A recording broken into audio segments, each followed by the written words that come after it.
You're listening to TrawlCast. That's right, ladies and gentlemen. Welcome back to episode 27 of TrawlCast. I'm Seth McClellan. I'm Sean Matthews. Today we are honored to have some members from the band Objet from Portland, Maine on the podcast. Objet is a band that straddles the line between hard rock and metal, drawing inspiration from bands like Black Sabbath, Alice in Chains, Mastodon, and Tool. Their style is dark and melodic with vocals that call back to a more classic hard rock sound. And joining us from the band today, we have Chris Milo on vocals. Want me to sing right now? Oh. I said hi. I'm sorry. I thought you didn't hear me. Oh, sorry. Keith Hebert on guitar. Hello. Dan Paulson on drums. Hello. Josh McVeigh on bass. Hello, everyone. How are you doing? And Andy could not make it this time around. He will miss us this time around, but sending well wishes to him. Hope he's doing well out there. We're honored to have you guys on the podcast. Thank you very much for coming on and wanting to do this. Thank you. You got it, baby. Yeah, thanks for having us. Thank you. So with that, Sean, I'll kick it over to you to ask the first question. Absolutely. All right, guys. So thanks, like Seth said, thanks for coming on. We really appreciate it. And Seth and I have been talking. We know you guys have some pretty deep roots in the Maine music community with some past projects that have happened over the years and whatnot. So typical first question for anybody getting interviewed in this type of scenario. How did you guys kind of all come together to form the massive monstrous machine that is Objet? You know, that's a great question. I think it was Andy and I. We worked together at a place called Brown Trading Company. They sell fish. So we're walking down the hallway, you know, Andy and I, and we're holding hands because that's how we do it. And we were like, "Yo, let's start a metal band." You know, let's play some metal. We should play some metal together. His band Whitcomb broke up, and he was bummed about that, and I was bummed about that because I thought that band was pretty good too.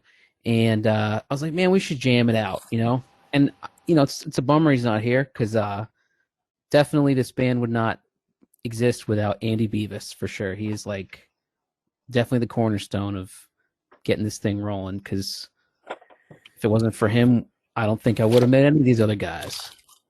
I kind of like that though. Instead of hug it out, it's jam it out. We're gonna make something of that. Got to do it. Yeah, I was actually in two bands with Andy years ago. The End of Everything. I played bass for a while with him, and like Keith said, around the same time, Andy said he was looking for some bass, and I was like, let's do it, because I was getting the itch to play again, kind of like now. Oh yeah, absolutely. But yeah, we were jamming in Andy's basement, the three of us, Josh and Andy and I, and it was just us for quite a while. We played for several months, just the three of us, and we wrote a few tunes, and a couple of them actually ended up on the albums. The Space That Binds Us, we wrote that pretty early on, and we wrote what was the other one we wrote? Bulletproof, yep. And then Trouble with Time, that was actually the first song we wrote as a band. Dude, you remember that? That's great. Yeah. I do remember awesome. that. Yeah, that was the first. Well, that was song one, man. Song one. Right. Song one. That's the tune that made You always me remember play your. it. Yeah, you always remember your first. Yeah, when the songs had numbers, you know. Yeah, it took a long time to find Dan, and then we finally found Dan. Yeah. That worked out swimmingly, Dan. Yeah, that was Andy reached out to me because I was actually in a band called Triage, which still close friends with those guys, but and I was doing two bands actually at the same time, but Worked out great with Objet, and Triage kind of phased out, whatever, but continued on with Objet and just fell more in love with it. Yeah, Awesome. then we auditioned a couple singers too. We had guy Leon. I don't. What's his last name? You guys know? I don't know him super well, but Andy was close with him, and he's a Yeah, tattoo he's been artist. friends with Andy for years. Yeah, he's a tattoo artist. He was cool. He wrote some lyrics to some of our songs and jammed out with us, and then we actually worked with a female vocalist for a couple of months as well. So that would have been a pretty weird direction, I think, completely different.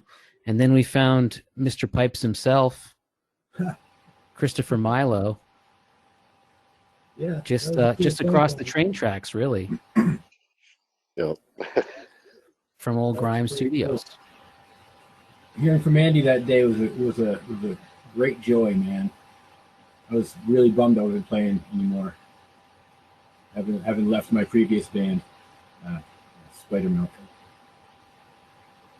But yeah, and it was walking distance, man. That was really cool. The jam room being walking distance, and hearing, going down to the jam room and hearing "The Trouble with Time," which number one, which didn't have a title then. That right there, just hearing that song, like this. Okay, yep, I'll be in this band. Thank you very much. Yeah, you were definitely more than welcome. Definitely. Come in. Yeah. Thanks for hopping on board, buddy. No, man, I love being in this band. I friggin' miss it, man. Yeah, no doubt. So you guys have been taking a break from jamming just because of COVID-19 kind of shit. I've been on break for a whole year, man. The shit. Yep. Yeah. So, I'll say, like, I really feel like the pieces fell together super well, because I can't really picture, another vocalist with you guys, and just, Chris's delivery and your lyrics. You have some of my favorite lyrics of Some of those might be Keith's lyrics, any man. local. Okay, so, and that's what I was going to ask too, because I know, Keith. I've known Keith the longest out of all you guys. I've known Keith since like 2003, and Keith, was in a couple other bands over the years. One of them played with Loki back in the day, and was it Wires to Vines? Yep, And you were that was actually an old band of mine. singing for that band, and I was wondering, like, if you had any, if you brought any lyrics to Objet. But I just wanted to say, like, I feel like the pieces fell together super well. Like, the guitar, the rhythms, the vocal delivery, and kind of the mysteriousness of your guys' sound, all kind of comes together in a really cool way that it would be hard to picture with like a female vocalist, or like a, somebody different. It just kind of works super well.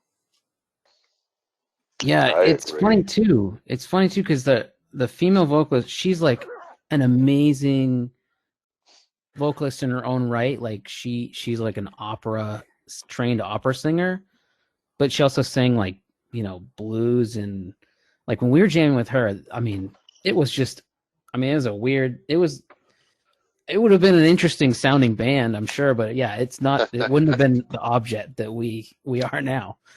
No way. But as far as, I mean, most of the lyrics are Chris's, and I think I wrote some lyrics in the beginning because basically we had 3 of the songs, man. Yeah, we had a ton of songs before we had a vocalist. So it's kind of like, well, let's just maybe divvy some of these up and try to get some words going, But I mean, now I'm happy to hand all the lyrics, the lyrical writing over to Chris. I don't mind sharing it, man. It gives my brain a break. I like that. No, you I can mean, have I've some written back so if many you lyrics want. over the years. It's crazy to even come up with new concepts ever. But that's the thing. I feel like I just like the way you write, like rhythmically. I feel like you write it in a very different way than I would ever write. I feel like I'm not a lyricist really, so I just feel like you just have because you've been doing it so much longer, you just have so much more experience in it. So I feel like that's I'm just old. Because I'm old. Just you're saying. an old man, and Old I hope, soul. yeah, and I hope That you man. find the right cane someday to walk around, hobble around. Chris is doing the vocals. I mean, I wrote a couple lyrics. That's about it, though. You did some great harmonizing on the CD, the second CD too. I did do a little bit So of good. vocals on the CD. Yep, yep. Awesome. I say I had to work Seth a little bit and get him. Kept telling him to do more and more on the TRAWL EP because I love the way he sings. I love what he does, and he's like, and I was like, do it. You got it. You got it. Yeah, I'm always reluctant to like want to put too much of my voice on things just because I feel like I'm a bass player and but I've been trying to, build my confidence there and contribute a little bit more vocally. And I think a few of the songs, it worked really well because I think, we found a way to kind of harmonize together that sounds cool. So yeah. Right on. And we will be getting some vocal contributions from Mr. Stronglegs Paulson over here as well. That's right. Yeah, he does all I that. actually, I enjoy singing, and I think Chris's voice and mine meld pretty well together. Yeah, I agree. Certainly, my baritone leads well to his tenor reaches there. And again, I like sitting in the pocket and just kind of throw a little vox in there periodically when I can, I should say, because there's moments where I'm just like, no. Well, and of course at band practice we get a lot of a cappella renditions of such hits. Yes. Yeah, Dan doesn't like talk. He communicates through some drum vocal one-man band action happening. Oh man, do I miss that? I go on tangents from time to time, yes. Nice. That's funny. The guys are always giving me a hard time for like talking my bass and the drums. They always like make fun of me for that. But when I'm trying to figure out like what the rhythm needs to be, I'm like, Gary, no, it's poo poo caca, or something Well, like that. Yeah. That's the only reason we make funny is because instead of it being like, you go poo poo caca, and it's like, what's with the crap talk, man? What's with the crap talk? Well, you guys haven't heard an Objet practice because I'm the best vocal drummer that there is.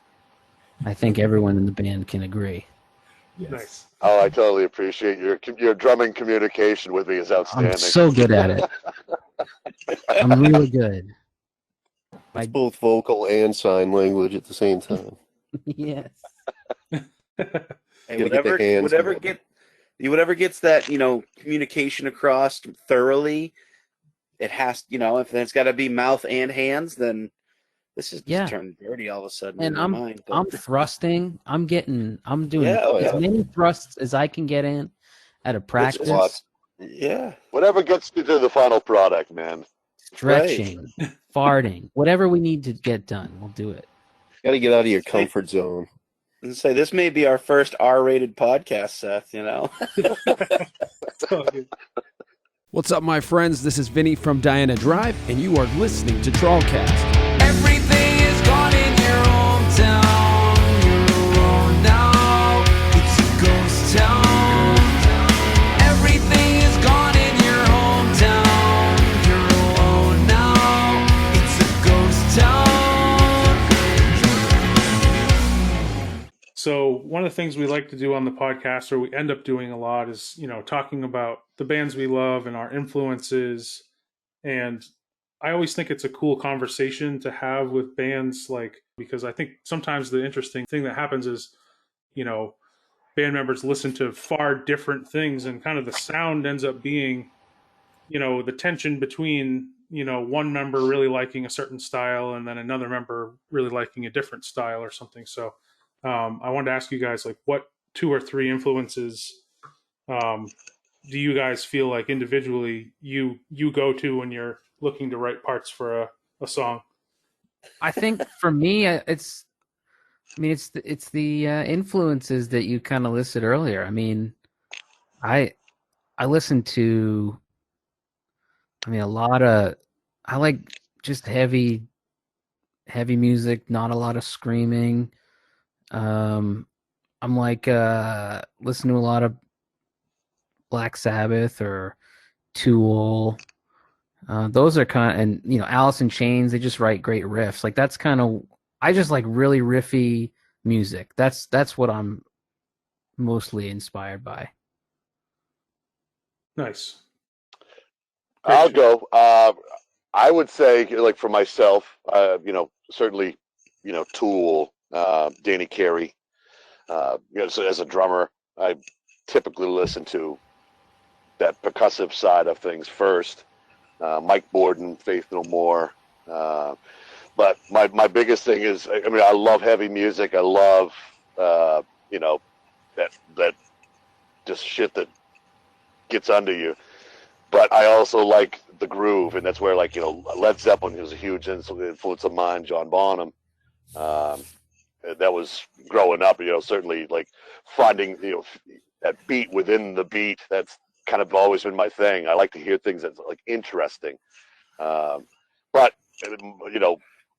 Tomas Haki from Meshuggah, like they could always find that groove, and that's huge for me. Nice. Awesome choices. Yeah, I'd have to say lately, as far as influences, I listen to pretty much everything from death metal to country, electronic, whatever. But lately, I have to admit, the new Gojira stuff coming out is really got a blend of everything I really like, and just watching that like religiously the last few weeks.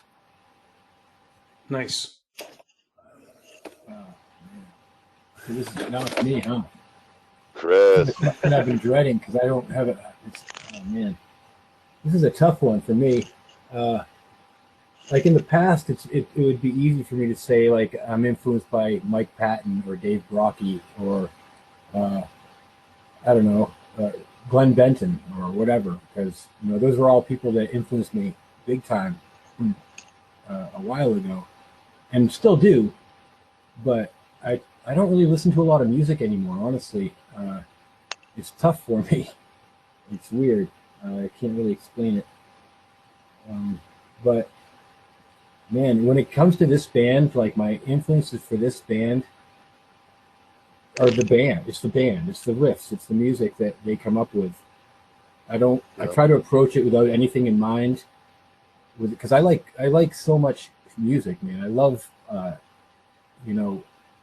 Motown and shit, and like my favorite band is the Temptations. I'm not even that much of a metalhead, honestly. I was when I was a teenager, but I listened to so much of it and ignored so much other shit that I'm now discovering so much other. There's just so much music out there, you know what I mean? And it's hard to. Right. Yeah. It's hard for me to, as a vocalist anyway. It's really difficult for me to say who influences me, because it's like everyone I listen to, everybody that has something to offer to music is an influence of mine. Because how can it not be? You know what I mean? Yeah, that's a great answer. I don't have a favorite anything really anymore. I could have told you 20 years ago my favorite band is Iron Maiden. Now I can't. I could tell you fucking 50 bands and not finish. I don't know. There's so much good music out there. Yeah. Well, I was going to say, I think that's a good way to kind of evolve that question, Seth, is it seems like, and it's come up a couple different times, that certain members of certain bands, they're not necessarily influenced by music so much as they are by their life or, events around them or a book they're reading. So I think that's really neat, and it's really kind of, what's the word I'm looking for? Kind of forward, no idea. kind of forward thinking. Yeah. It's not the obvious answer, but it's Yeah, very true. because Like, everyone yeah, can go through the list of bands they like, yeah. But sometimes, like hearing what Chris said, it seems like sometimes, he's reading a book and that book is influencing this, these next two sets of lyrics. And then he's at work and his work day is now influenced this third set of lyrics. And I think that's kind of neat that it's not necessarily, this band, this guy, it's maybe a little bit more influential, overall. it's true. And, Right. and influences are always kind of a setup anyways, because like, I don't necessarily think I sound like the things that I'm necessarily influenced by. And, I think that's also kind of the cruel joke with any band trying to sound a certain way is you get 4 or 5 guys or gals in a room and try to sound like a certain thing, and everyone's coming from different places. You almost never get to choose, Right. You almost never get to choose the genre of your own band. It really is just the product of the people in the room and what it sounds like. So, Yeah. but yeah, There's almost like a hidden factor where, like, sometimes the bands will have a really good jam and sometimes they won't. It's kind of where they're all coming from at that moment, and that's either happens or it doesn't. And you write really good songs, or you come up with one riff sometimes. right. This band is also the first band I've been in that I've felt open enough to do whatever the fuck I want vocally. I've been in death metal bands where I was afraid to sing, or I've been in like thrash bands where I was afraid to do whatever, go off, do something that was different. I don't know why I felt that way, but I did. It took me a long time to kind of sing in a band, but this band. I'm glad you did. Yeah, me too, man. Because it saved my voice. First of all, I mean, back in the day, I split my larynx pretty bad doing death metal and doing it wrong. Wow. And drinking heavily and not drinking water and shit like that, and I couldn't talk for like a month, and that made me think, what I got to do something different if I want to be in a band, and whatever. I never really changed my ways completely until this band, man, has been a big influence on me musically, honestly. Everybody in it. Oh, that's awesome to hear, man. Well, hey, man, it's the truth. This is Ian from Division North, and you're tuned in to Good Cop, Bad Cop on TrawlCast.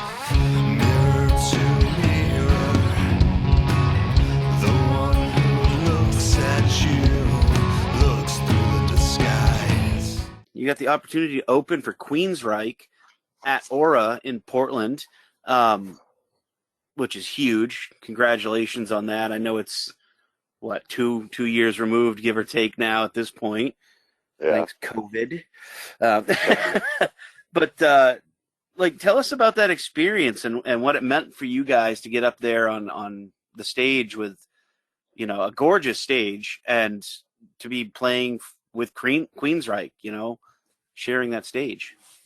For me, it was definitely my biggest show to date, and I can't say enough about the club itself. The crew, they were awesome, and Curto, putting us on that show was just, so great. The feeling was like just beyond words for me. Jeff Tate, that was one of the first concerts I ever saw was Ozzy Osbourne, and Queensryche opened back in '86. So date myself here. And to be just across the street from one of my first shows ever was pretty amazing. Yeah, it was incredible. I can't say enough. It was a crazy experience because that was by far the biggest show I ever played. By a ton.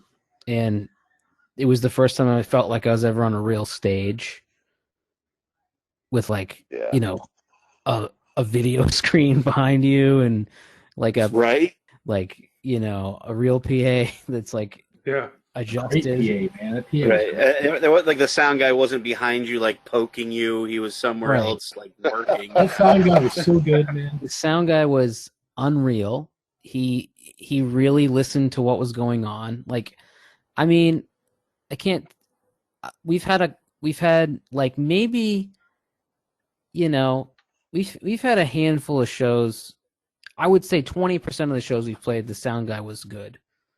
You know, the other ones, it's like they're not really. They said it and then forget it. Like they don't really like pay attention to what's going on. And I get it; they're not making like a ton of money, like probably. So that they get the mix right, and then that's kind of it. But like sometimes, you got to lower things in the mix, and sometimes you got to add some effect to make it sound like that's the kind of stuff that when you're in that kind of venue, that's the quality of sound person you're getting. Well, and that venue is enormous, and the stage is gorgeous. That video screen adds a whole nother level of entertainment value behind, the band performing. So, like, being there and being the sound guy there, I can only imagine he has to actually, this is going to sound terrible, but he actually has to fucking work.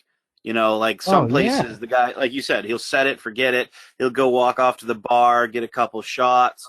He's outside smoking a cigarette. You're 3 songs deep, and it's like the guitars are not, you can't hear them from the monitors, and they're just screeching outward. So, and that venue is, the sound in there is unbelievably good. Yeah, being a small band, you don't really get the opportunity to get a good mix really when you're starting out, and if you're lucky enough to get a sound person that is familiar with your music, it really levels you up. But as far as I know, the person that mixed us at Aura probably only heard us during sound check. Maybe he listened to some of our music, possibly. Maybe he did, but if he's good, he probably, did his homework to understand what you guys, sonically needed to sound like. So, if he's good, maybe he's really good on the fly. Just adding delay to Chris's vocals in certain parts to add like a whole hugeness to it that we never heard before. It's like he was our personal sound guy. Like, oh my God. Exactly what we were doing. It's really cool. It's awesome. There's legit sound guys out there. Yeah. Right. They're few and far between. There are. And then there's It's true. 30 years of playing. He's the best sound guy I ever freaking had. That's for damn sure, man. I can't think of anybody that's better than that guy. He gave us a really good mix. We did a show at the Empire, and I can't remember his name. Micah, he also worked at Aura as well. Oh, Micah's great. He's been running sound for years, and he worked at Halo, helping Wyman for a long time. Yeah, Micah's the man. Yeah, he's awesome. Micah, that was the first time when we played at Empire when Micah was mixing. That was the first time I felt like we got a really killer mix. That guy did a good job too. Yeah, What's he that? can kill it for sure. I was definitely growing up a big Queensryche fan. I actually started at Empire because of like when I grew up, and then I kind of went back and got Operation Mindcrime and some of the earlier stuff, The Warning, but that must have been a friggin' cool opportunity. How did Jeff Tate sound? How did the band sound? Oh, he was spot on that night. Incredible. Yeah. Nice. That's really cool. I think he's kept it together better than Axl Rose, let's say. Nice. Just barely, but yeah. we didn't get to meet him that night. He was. I did. I got to meet him out in the hallway. Oh, you quickly, did? But yeah, he came down, and I was setting up some stuff, and hello, nice to meet you. That was about the extent of it. But was he like? Are you the dipshit in the first band?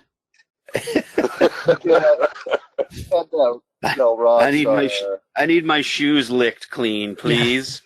Yeah, that probably wouldn't went over.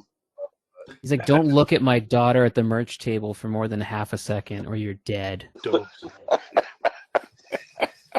He sold a lot of merch. I'm sure he was happy. Dude, they sold so much merch. Wow. We sold a pretty good Yeah. amount, but Constantly selling stuff. they were like, people were walking in and just, I had no idea how, like, I've never sat at a merch booth at a big show before and just seen how much merch really moves. It's a lot of merch. Yeah. That's insane. Yeah. Oh yeah, We had a guy who there's bought over $100 worth of our stuff that night, and he was like our hero. That's awesome, It man. was pretty cool. fuck yeah. But I remember another funny thing from that show was, we were I was looking at the event page beforehand, and some lady was like commented on something and said like the opening bands aren't any good, and I got her name, and I had the idea to have Chris Dawn. give her a shout out in one of our songs. Like as That's this one goes out to Dawn. That's fantastic. I should have said more. I should have said more. I That's know, so dude. It would have been No, that's- it would have been really funny. I But think it's that's funny just for us. enough. Well, You it's, know, it's such an experiment doing one of those shows because when we all play local shows like at 2 on 2 or Geno's or all the spots around for local, you see a lot of the same people who love local music. But when you play with a national like Queensryche, you're getting the people who just go to national shows that have never been to a local show.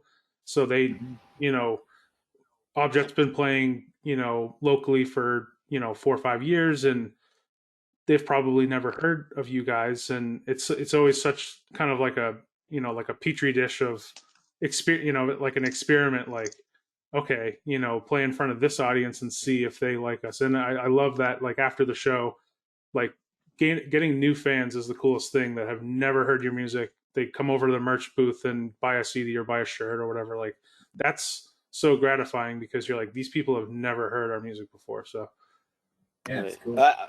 I also enjoy the first time somebody sees you live and then they fucking hate you, and it sticks in their head, and then like 6 months later they see you again, and then they end up becoming one of your biggest fans. Like that's one of my favorite things, and also just pissing people off as much as possible. Pissing people off is always fun.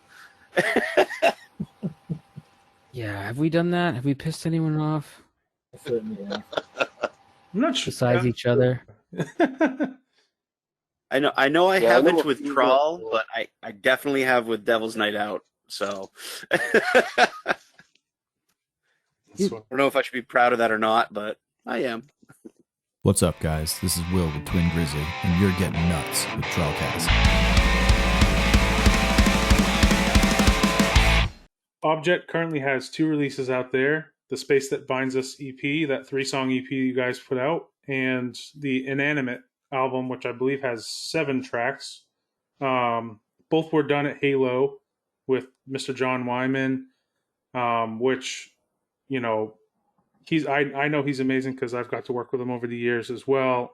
So I just want to ask, like, what personally for you guys, like, what was each of your favorite songs to record? And feel free to share anything about like recording itself, because I know, like, for me that's one of my favorite parts of the process. But just kind of like your thoughts on recording and working at Halo. And Halo, baby. It's just the best. I mean, yeah, it's so, working with John Wyman, so easy, so great. Everything sounds great. I don't know, he's just a nice, fun guy, good sense of humor. I mean, and he crushes it at his job. I mean, what, and he's got beer on tap. Yeah. what's not to love? He's amazing. What's Yeah. not to love? And He's a pro, definitely. oh, so good. And now he's probably never going to record any of our bands again because I know. now he's working with the Pretty Reckless. Pretty Yeah, for you guys out there who might not know, John Wyman from the Halo, our bands locally have been recording with him for years. My band Loki did, obviously Objet, many others. John Wyman just recently got to do an album with the Pretty Reckless that went #1 on the Billboard rock charts for I think a few weeks, and it's just had a huge reception. One of the biggest rock records out there right now on the charts. So Yeah. really cool. Tom Morello was on the record. Kim Thale from Soundgarden was on the record. Matt Cameron from Pearl Jam and Soundgarden. So like huge names that he got to work with. Just super cool to see it, to finally get a really cool break like that, to be able to work on something huge. So hopefully he'll still be available to work with, local bands and all that. But yeah, Nice as far to as have Gateway Studios in Portland as well. yeah, totally, Ludwig and Adam Ian, another amazing salt of the earth guy, just super nice, amazing to work with. It was really cool to see you guys got to do both of the albums mastered at Gateway, right? Yeah. Awesome. Mhm. Did you guys get to attend one of the sessions? I No. didn't. I don't know if anybody else did. Did we? No, I don't. Andy did with End of Everything. I think they did. They had theirs mastered with, or might have not been End of Everything. It might have been Whitcomb. I'm not sure, but he got to go in with Adam, and they did the whole thing in the studio there. Nice. He raved about it. I've been there while they were mastering. I was there when they were mastering a Spencer Albee album. Cool. So I did get to see Adam do his work, do his magical work that he does, and see all the cool platinum albums and of a bunch of albums I own, and cool place. Yeah, it's incredible. Yeah. I know my parents took a trip to Nashville. They won a trip down to the Country Music Awards, and they got a tour of a studio down there. And I can't remember which studio it was, but my dad was talking to one of the guys that works the studio, and they were asking, where are you guys from? And my parents were like, oh, we're from Maine. And the guy at the studio was like, oh, fucking Gateway, they're the best in the world. Like, guy went completely ballistic about how good Gateway was, all the way in Nashville, Tennessee. Like, he just and my dad came home, he's like, did you know about this place? I was like, yeah, dude, like, it's the cream of the crop. Like, I strive to have enough money to go there and be able to work with them someday, because they're the best. Yeah, they got They're Grammys on the wall. Absolutely, yeah. And so, as far as songs goes, for you guys, like, do you have a favorite song that you've recorded so far? Quest of the Narcoleptic. That was off of Banana. That's my favorite. And I mean, as far as in the studio trip for that album, working with John, but like, I can't bring up specifics as to like how well it was going or whatever, but like the final product for me came out great. Nice. I fall farther into sleep, sinking down in depths too deep. I don't know if I will reach the ground in time before I'm taken by the buzzing that surrounds me in my day, ripped out of my mind, never to finish the dream. I feel the need to align and the loss of all that I need. That's kind of what I was thinking too, Dan. It's just it's a gritty, like almost bluesy metal song, and with Chris's low vocals, does like a low range vocal on it, which really comes out good. Yeah, incredible. Yeah, Chris did amazing. Just that first 10 seconds of it, it's like gets me hooked. I had a hard time recording. I had a difficult time during the first one, especially. But it was a great experience. But I had like a vertebrae out in my neck, so the first EP was very difficult for me to record. It was wicked painful singing every song. Damn. So like I kind of blacked out on that. Like as far as like which one is it was a shitty experience. It's a bummer. It was a great experience, but it was like it was so fucking painful singing that I wish I could do it again because I would do it differently. You know what I mean? It was like less pain. Wyman's going to make you fuck up your vertebrae again so that you have that pain in your voice. Yeah, you could. It almost feels like he's really in pain. It's because he fucking is. Vocals. Oh, he's just singing with such. The whole thing was great anguish. though. Having an engineer or having a Wyman there telling me, basically telling me to do shit over again. It was great for me. He'll be like, "That was amazing. I want to hear it again." Yeah.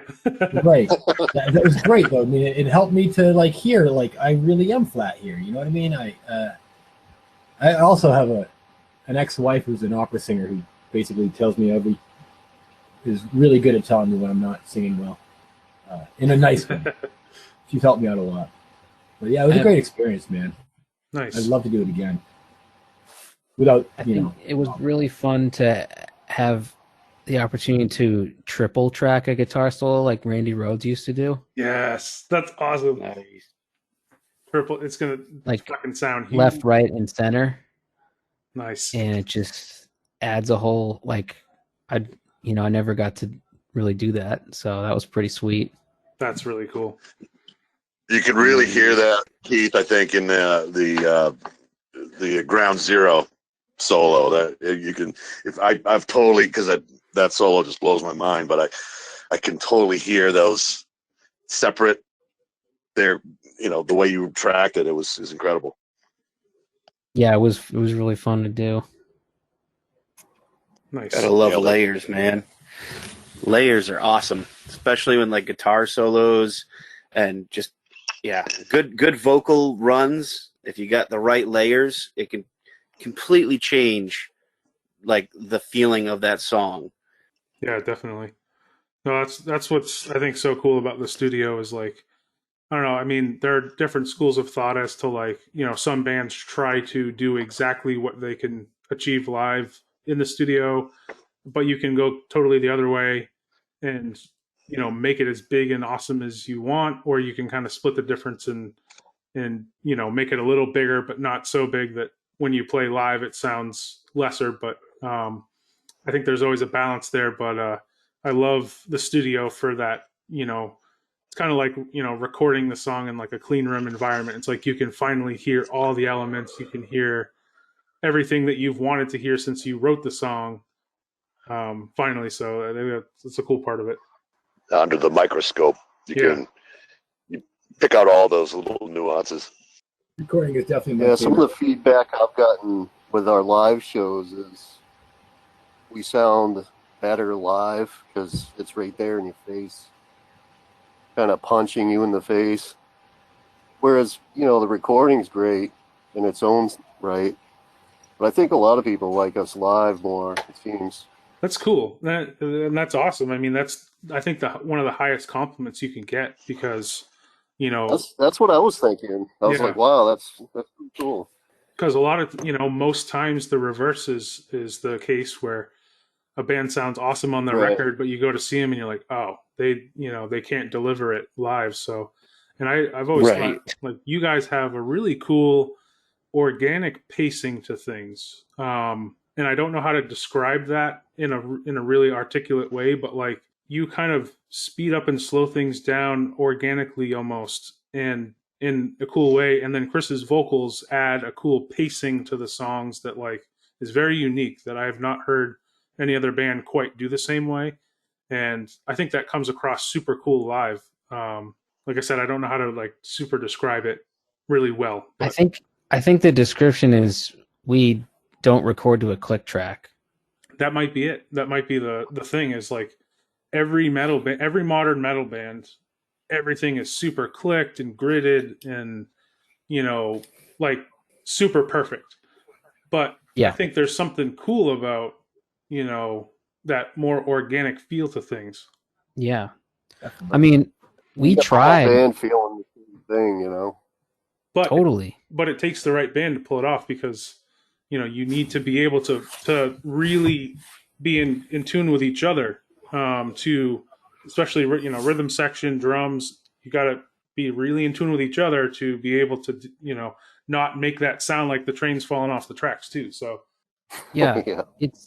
it can be tough. I mean, when we recorded the first EP, we started out by setting up a click, and then we quickly realized it would sound right for the first verse, and then all of a sudden we kick into the pre-chorus, and it would sound too slow or too fast, and then that's when we kind of realized we do tempo changes as well as time changes.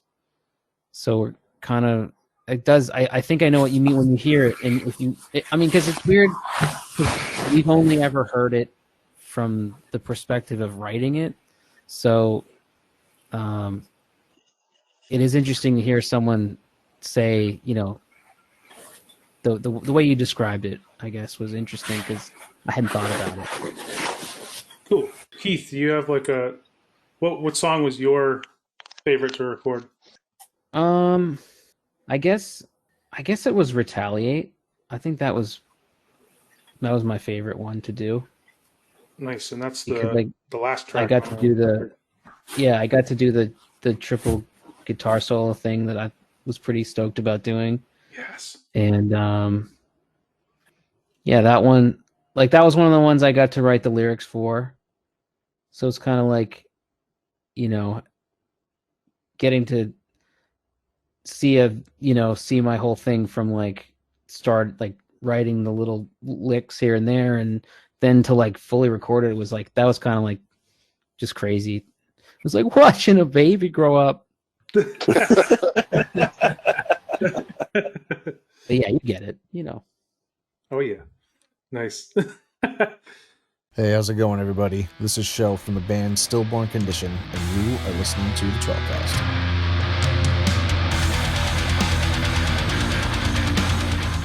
A question I've been trying to get on, but I didn't know when the right time, and I felt like this was the perfect time, is what is a guilty pleasure of yours? Music, food, movies, fashion sense.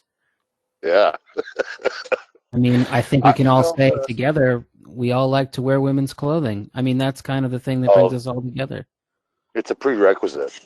I say, who doesn't? But I guess beyond that, Dan, you were going to say something. Well, I was going to say, I could touch on musically. My guilty pleasure would certainly be classic country. Huge Johnny Cash, Waylon Jennings. In fact, my old band Triage, we had a little side project doing kind of rockabilly, psychobilly, but old classic country tunes in that vein. Where Rick Levesque, my bass player, played upright, and man, I loved playing it. It was so much fun, and again, I can belt out some Johnny Cash myself. So I was gonna say, I don't think that's necessarily a guilty pleasure because I love that stuff. Johnny Cash and Willie Nelson, all those old timey, that's not really guilty pleasure. That's just pleasure. Period. Yeah, it is. But it's certainly not in the style that we've right. Yes. done, Yeah. so. Yeah. Oh no, I trust me. I mean, a lot of people know me from metal or funk metal, and if you got into my car, I'll be blasting some bluegrass, and they're like, "What the fuck?" I'm like, "Hey, this is good. All right." I may even put on the Old Brother Where Art Thou soundtrack. Here's the one. Okay, Duran Duran. I still like Duran Duran. I'm sorry. Because they're a fucking great band. Nice. Everyone knows it. Hell, that's not a joke. Oh shit.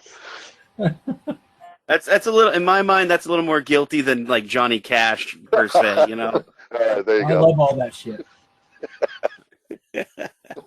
I don't have any musical guilty pleasures because I don't believe in them. Just Sean was just saying, it's if it's good, it's good, man. Music is good. I like all kinds of music, and including Duran Duran and Depeche Mode. and Pet Shop Boys and shit. I love all that stuff. I love April March, man. I love all kinds of really music that people would really think sucks, probably. I love it all. But like, I guess for a guilty pleasure would be, I play Roblox with my kid, and I've got way too many avatars. Nice. Way too much time making characters for fucking Roblox. Hey, man, that's what I'm talking about, a guilty pleasure. Because I have 2 children, and they both are very video game children. And my oldest, he's 16, and you know, it's a little harder to kind of connect in the video game world with him because he's already off on like 10 trillion, you know, side quests or whatever. And I'm like, hey, did you see this, you know, Easter egg? He's like, dude, I found that like 6 months ago. Shut the fuck up. Okay. But like my youngest, like he'll be playing Minecraft. I'm like, what's going on, buddy? What are you doing? Is that a llama? He goes, yeah. It's like, okay, I can connect with this. And, you know. Oh, I play Minecraft all the time with my kid. See, I understand that and connect with that, man. But I mean, it's not the playing with my kid that is it's the fact that I fucking make these stupid goddamn avatars on my own. It's the fact that you actually have 17 more hours than he knows about as the guilty pleasure, right? I should be doing something else, that's all. Right. I've really dove into my FL Studio program during this pandemic thing and just making samples and drum and bass grooves and synthesizers and stuff like that. I mean, nice. I'll sit there, next thing I know, it's midnight, and I'm like, oh, I got to get up in a few hours and go to work. That's cool, man. Yeah, see, that's cool. Yeah, what's wrong with that? I don't You're know. doing something. I don't feel guilty, but all right, it's just a pleasure, I guess. My guilty pleasure, sometimes I listen to Cardi B. That's not even a joke. No, that's a guilty pleasure right there. Yeah, no, I listen to Cardi B for the music, you know, and Right. I like. I think my most listened to band in the past year is probably Tame Impala, which sounds nothing like our band at all, and they're like an Australian synth pop band, which Nice. they're really great. They got a lot of just good like 70s vibe, very Nice. melodic, catchy, poppy. And I play a lot of Magic the Gathering online, which is a huge, That's huge shameful thing I do. No way, man. It's Dude, pretty. I love played a Magic. lot. At one point, I was ranked 15 on the internet for I don't know, probably 25 minutes. I was ranked up in the top 15 of all players on that thing. Wow, that's insane. I mean, there's like Magic's serious business. I mean, it's Oh yeah, like people don't mess around. It's tough. It's tough. I mean, I've never played online, but Sean and I have talked about it before, but we both kind of grew up playing Magic, and you know, every few years, like I get like Bull Moose always does an amazing job at like putting out a display of all the new stuff, and I get curious again, and I'm like, oh shit, what is that? New expansion. I'll pick up like a deck and check it out, and I taught Miranda how to play, and then we'll put it down for a few years, but like every now and then I pick it up again. But I literally was just in the Portsmouth Bull Moose staring at the Magic cards going, I really need a new deck. And my girlfriend was like, no, you fucking don't. You have too many. I was like, you could never have too many decks, and this is the new one. What are you talking about? And she goes, step away. That was it. I played 125 hours of this video game called Valheim, where you're a Viking, in like a 2-week period. wow. So that was pretty bad. That was probably the worst thing I've done. That's a lot of hours, guys. If you think about that, that's like almost 10 hours a day, every day. It's like a work day. I was gonna say, I think my son just found a new hero in his life. Shit. Yeah. Yep. So I wanna yeah, be like play him. metal, be a Viking, play Wear magic women's cards, clothing listen to Cardi B, and you'll be a good person. and wear women's clothing. You can't Yeah, forget that. I'm the only one. I'm probably the only one that's worn women's clothing on Always. stage. Okay, but I've done it. That's true. I've worn a Yes. kilt before. I've done it I've done it. I would say at 10% of our shows, I've worn women's clothing on stage. Show your pride, Keith. I do. I show it. I wore that Ladies of the Iron Dynamite shirt, the purple. Yeah. That's right. one. Yes. Yes. That's And on then the that- internet, so that's at least proven. And then that white shirt with the different little colors embroidered on it. It's all flowy. Flowing. Yeah, I flow. It's a Yeah, it really, was really it's a flowing. really flowy shirt at the beginning of the show, and then it just becomes a soppy mess by the end. You just kind of look like And, a hippie, though.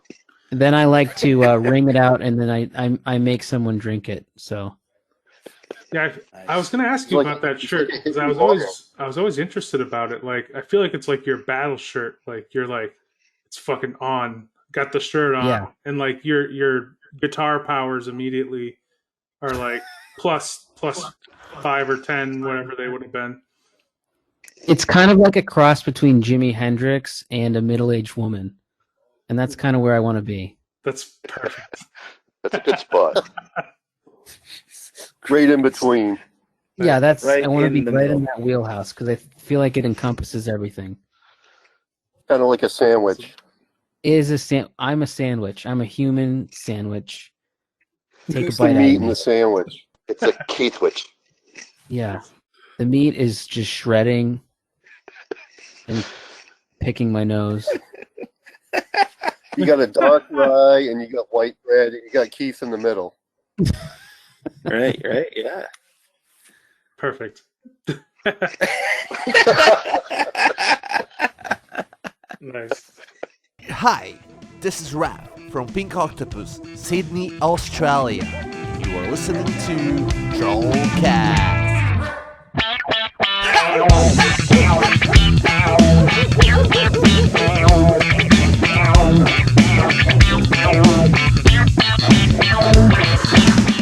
What's cooking right now in the Objet camp? Are you guys writing new material or thinking about like recording, or is there anything that like We pretty much have another album done.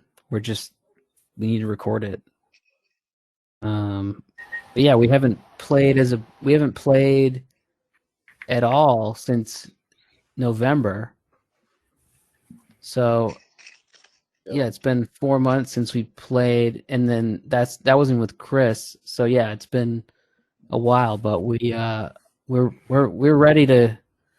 Before the old pandy hit, we were pretty much ready to do an album, but we wrote a couple tunes during the pandemic. nice?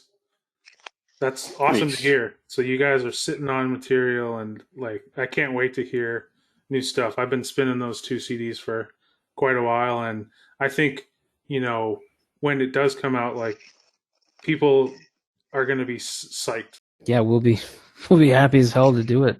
I'm stoked about it. Yeah. The album art for Inanimate is kind of an interesting story because I've got a personal connection through a mutual friend of Keith and I that I thought would be kind of cool to tell. Yeah, go for it. Yeah. So, as I was saying earlier, Keith and I have known each other a long time, and I think actually the first time I met Keith was back in, I want to say it was 2003 or 2004. I was going to visit a friend of mine at college for the first time, one of my best friends from high school, Ben Lambert, and he was actually living in a dorm with Keith. And I remember like walking in, you guys were jamming. I think you might have even been in a band together at the time. Was it like Sense of Destiny or something like that? Yeah. Were we living together at that point? Yeah, I believe you guys were living together in the dorm. If not, you were both in the same block. Because I met Ben in 04. Okay. Yeah. And we were both sophomores. And then the next year we moved into the same dorm room. Okay. So yeah, I remember jamming like System of a Down and like all the stuff from the time, you guys were jamming, we were hanging out, and later we all kind of ended up staying down in the Portland area. I ended up moving down to the area because of Loki and wanting to be closer to shows, and I know you guys all kind of stayed after college and lived in Portland for a while. And the album cover for an Inanimate actually has a sculpture that Ben made. I don't know if you want to tell the story about how that kind of came to be. He's an old close friend, and I always have really enjoyed his artwork, and I always thought it would be cool to have it on an album. And when we were trying to figure out what we would do for an album cover, I asked him if he would be cool if we used a picture of some of his art, and he was. So I showed it to the band, and we all thought it was everyone thought it was really interesting art. And I don't know, what did you guys think of it when you first saw it? I loved it. I thought it was, and it's unique, really. It's you don't see that kind of style, a photo of sculpture, as an album cover. I don't think I've ever seen that anywhere. I mean, a little bit of primacy in a way, but the claymation, but the stuff that they did, but similar. I thought it fit the band well. I thought it was great. I think it looks like a vagina with eyes, really. Take a look at it. Nice. That's why we love it. It's cool because it definitely makes you feel uncomfortable when you look at it. Like you feel, and in an interesting way, not like in a I don't like this kind of way, but you're just like, there's something here. I don't know what it is. I can't put my finger on it, but something familiar, right? Something familiar. Ben has always been an amazing sculptor, even in high school. I have a couple of his pieces.